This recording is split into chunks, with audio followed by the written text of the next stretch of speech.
Can you share with our listeners how the song Last Resort came together? Do you remember the first time hearing that iconic guitar riff, or the first time hearing those vocals that kick off the song? Like where does that song piece together to the song that it is today? And then I have lots of questions about Last Resort after that as well. Okay, I won't be as long-winded on answering this question, but I remember the first time I heard Jacoby's vocal for that song, it was actually in a different song. I can tell you that. So imagine that. And then the first time I heard the riff for Last Resort, right? That like, I know in an interview on Vice, I called it an arpeggio, and then someone in the comment thread was like, "It's not a fucking arpeggio, dude. Like, I thought you were a musician." I'm like, "Sorry, dude. I'm a drummer. What do you want? Like, just shoot me, please." But so the first time I heard that arpeggio, Mr. Whatever who you are in the comment thread, it was actually on the piano. Like Tobin had written it on his mom's grand piano at his mom's house, and he played it for me. And he the way he presented it was like, "Yeah, dude, it's kind of like this Lauryn Hill Fugees kind of a vibe." And he played it, and I was like, "Yeah, that's dope." You know what I mean? Dude, is there an acoustic version of this somewhere? A piano-based acoustic version? I think someone. I think there's a video of Tobin playing it on his piano at his home somewhere in I think it's in this Vice mini doc that they put out last year. But then there's other on YouTube. I know I've seen like people have taken that story now and like they've now transcribed it like that to piano. Like I've seen some classical versions. I know there's like a violin version, like a string quartet version of Last Resort. Yeah, so there's different versions of that song out there, but that's the way I heard it the first time, was on piano. And then when I heard we gave it the riff to Jerry, and then he learned it and put his Jerry-ness on it, and it's like, oh, that's pretty sick. We called the riff the noodle. We're like, play the noodle, Jerry, play the noodle. That was it. Yeah, Last Resort. I think a big part of what makes that song awesome is your drums. So you have the drums in the intro, and also on the chorus, it's like a forward drum playing. It's like down on the one, and those, to me, those help the song stand out and make it what it is. Do you remember coming up with your drum parts for that song after hearing the guitar riff, the noodle, the arpeggio, however you want to call that guitar riff?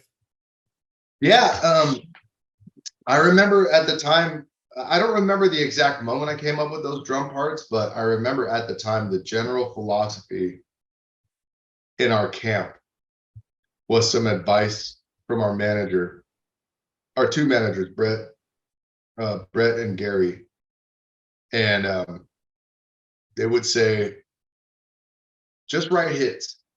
That was their big, we're like, Brett, like, what are we doing? He's like, I don't know. Like, we got the demo deal for Warner Brothers. We're like, what do we do? Like we don't, like, this is big and scary and new to us. We don't know what to do. And Brett's like, just write hits. It's cool. And so like, we just like took that and internalized that one statement.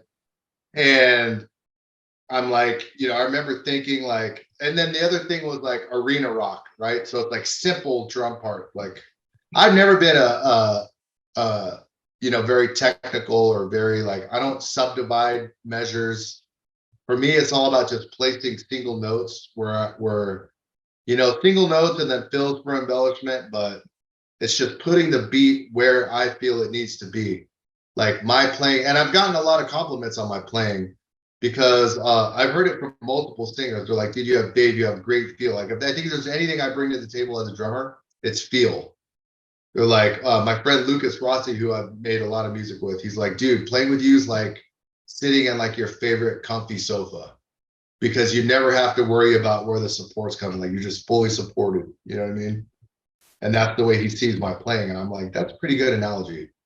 So that, for me, that's the drum parts. That's like the drum parts all over that record. It's like, where can I put the beats in the right place to be the glue that holds the music, like the guitar, bass, and vocals together.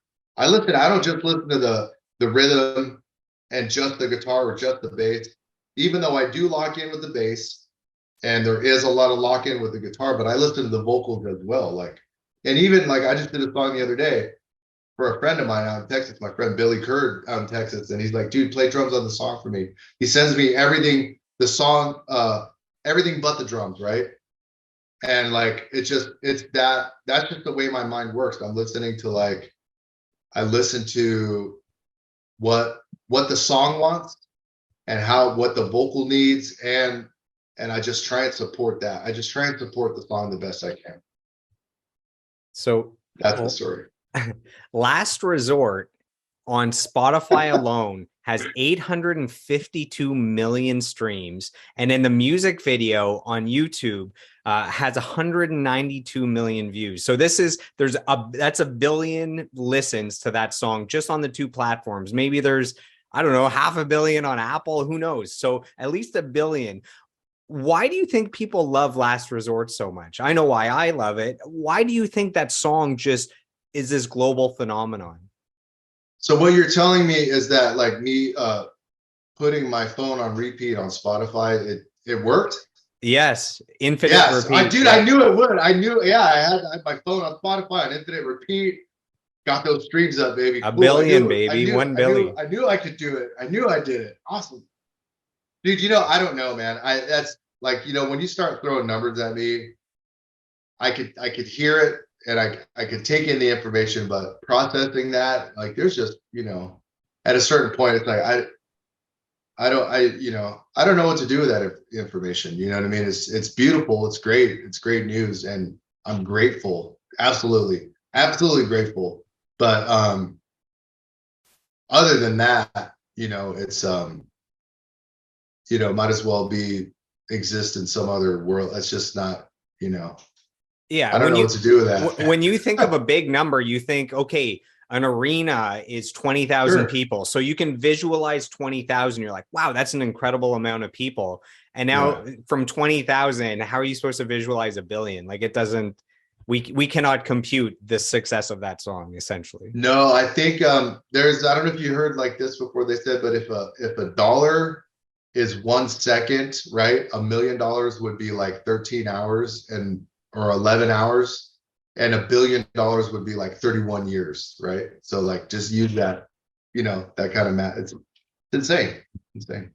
Yeah. So I'm going to have fun with this next question because in 81 interviews, I always ask, hey, if Guitar Hero came along and requested just one song from your band, what song do you provide to the video game? And this is the first time in 81 interviews that my guest, their song is actually in Guitar Hero. So Last Resort was in Guitar Hero 5. So I don't have to ask what song would you submit because you actually had a song in there. So what was that experience like? And then the other question, this is a fan question also about video games. This is from Michel Perron. He says, how does it feel to have your song Blood Brothers, we mentioned that, on the greatest video game soundtrack ever, Tony Hawk Pro Skater 2? So 2 video game questions for our video game nerd listeners here. Oh, dude, Michelle, thanks for that question and thank you for the kind words. Yeah, dude, Tony Hawk Pro Skater, I played that game when it came out, and it was, you know, like I think, was it PS2 when that came out? So the original one was PS1, and then Tony Hawk Pro Skater 2 was PS2, and they were both groundbreaking games. Yeah, groundbreaking, dude. I mean, like, yeah, I remember at that time, we had done the Warped Tour, and it was cool because it kind of brought me back to like my childhood, you know, like my love of skateboarding, and then, you know, Tony Hawk, and just to have that be a part of that game. And I believe it's one of the earlier songs that unlocks as you play the game. It's like you don't have to like, I know certain songs you have to reach higher levels to unlock them. Like ours is right up front. I remember hearing that song in the game when I played it. Yeah. Yeah.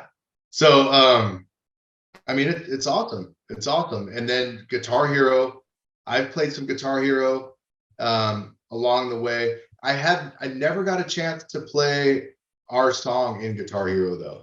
So I don't know what that would feel like, but I think it would be awesome. I think it, you know. I wonder what it would feel like for your guitarist who actually wrote that riff, you know?